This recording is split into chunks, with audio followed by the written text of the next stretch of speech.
Final exam শেষ হইতে আর মাত্র কয়েকদিন বাকি। তো ইহানের বারবার ঘুরতে যেতে মন চাচ্ছিল।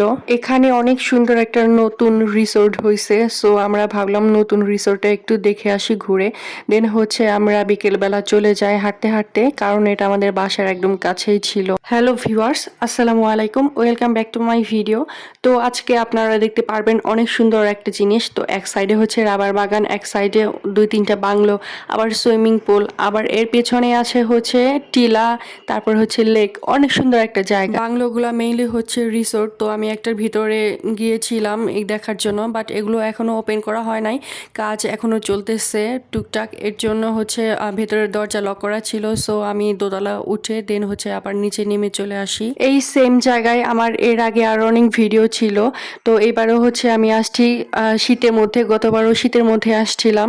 তো এই জায়গাটা অনেক বেশি সুন্দর, কারণ এর পেছনেই হচ্ছে একটা লেক আছে, এরপর হচ্ছে লেকের পরেই হচ্ছে ছোট ছোট অনেকগুলো টিলা।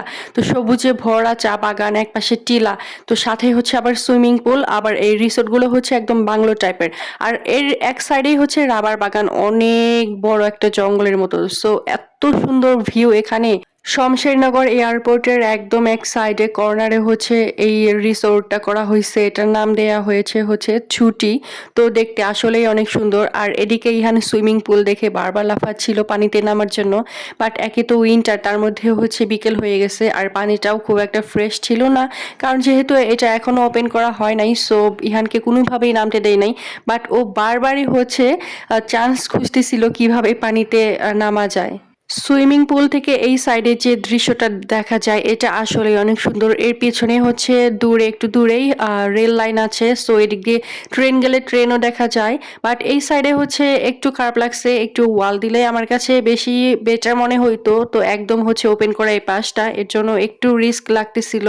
আর এদিকে ইহান প্যান্ট একটু উঁচুতে উঠে সে পানিতে পা দিয়ে বারবার খেলতেছিল, মানে ও বারবার চাচ্ছিল যে কোনোভাবে যাতে ও পানিতে পড়ে যায়, দেন ও ইচ্ছা মতো ভিজতে পারবে। তখন তো আর আমি বকা দিতে পারবো না, তো ও এই চান্সটাই বারবার নিতে চাচ্ছিল।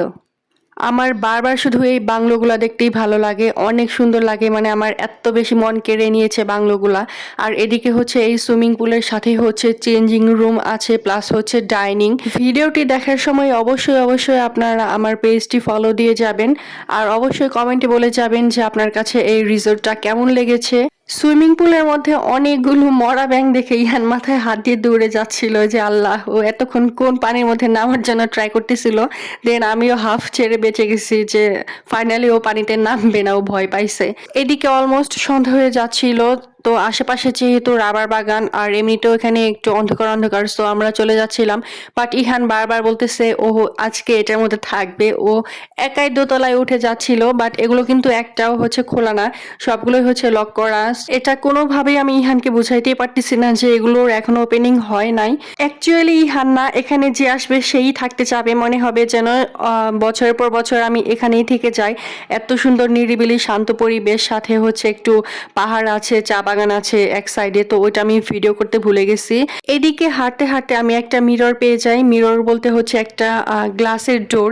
দেন হচ্ছে আমি এটার মধ্যেই ভিডিও করতেছিলাম, দেখি বেশ ভালোই লাগতেছিল, বাট ডোরটা হচ্ছে একটু ময়লা ছিল। গ্লাসে ময়লা থাকলে আমার ভিডিওটি কেমন লাগছে অবশ্যই কমেন্টে বলে যাবেন। এখন আমরা বাসায় চলে যাব। আজকে এই পর্যন্তই, সবাই ভালো থাকবেন। Thanks for watching the video. আর সবাই বেশি বেশি করে দোয়া করবেন যেন এই ভূমিকম্প থেকে আল্লাহ আমাদেরকে সবাইকেই হচ্ছে সেভ করে। সো আল্লাহ হাফেজ।